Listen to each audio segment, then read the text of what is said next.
दोस्तों, बारिश पड़ रही है। अगस्त का पहला हफ्ता चल रहा है। ये वीडियो मैं डाल रहा हूँ। काफी सारे लोग जो एक्सप्रेस वेज बन रहे हैं उनको लेके काफी क्रिटिकल हैं। देखिए, पहले मेरा पॉइंट एक ये समझ लीजिए कि भ्रष्टाचार जहां कहीं भी हो, मेरा अपना मानना है कि भ्रष्टाचार के लिए सख्त से सख्त सजा जरूरी है। लेकिन अब उसको लेके हम विकास कार्यों को ही क्रिटिसाइज करना शुरू कर दें, वो तो कोई अच्छी चीज नहीं है।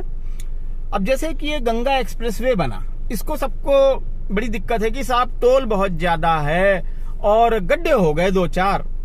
भाई बात ऐसी है कि टोल ज्यादा है तो किसी डॉक्टर ने थोड़े ही बोला है कि उसी रास्ते से जाओ, जो पुराना रास्ता है उससे जाओ। अब जैसे मेरे जैसे व्यक्ति के लिए जिसको ऑफिशियल काम से इधर उधर जाना पड़ता है, हमारे लिए ये बड़ा आसान है इस टाइप के एक्सप्रेसवेज।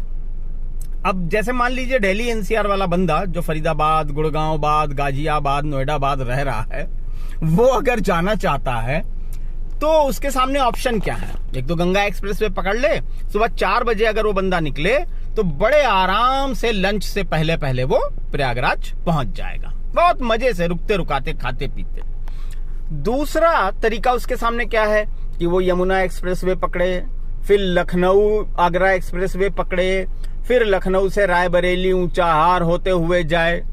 अगेन बहुत सारा टाइम लगेगा। दूसरा रास्ता है कि जी मुरादाबाद बरेली होते हुए, शाहजहांपुर सीतापुर होते हुए लखनऊ जाए, फिर जाए। तो भाई जब जिसका टारगेट है कि उसे जाना प्रयागराज है तो वो इससे जाएगा। दूसरी एक अच्छी बात ये हुई कि इस रास्ते से इसको इकोनॉमिक कॉरिडोर भी बोल रहे हैं। अब जैसे हरदोई का फल फ्रूट है, फर्रुखाबाद इसका आपका शाहजहांपुर का है, वो सब बड़ी आसानी से मार्केट के रीच में आ गया 5-6 घंटे में। ताजी फसल, किसान का भी फायदा है। तो विरोध करो, लेकिन दिमाग लगा के विरोध करो। भगवान ने आपको भी बुद्धि दी है, सोचो समझो, देखो, पढ़ो, परखो, फिर हिसाब लगाओ। अब जैसे मान लीजिए आप किसी शहर में रुकने गए तो 500 रुपए से लेके और 20-25 हजार रुपए तक के होटल हैं। तो इसका मतलब ये थोड़े कि 20-25 हजार वाले होटल बंद कर दिए जाए। अरे भाई, जिसकी औकात है उसमें रुकेगा, जिसकी औकात है धर्मशाला में रुकेगा। तो चॉइसेस होनी चाहिए हमारे सामने।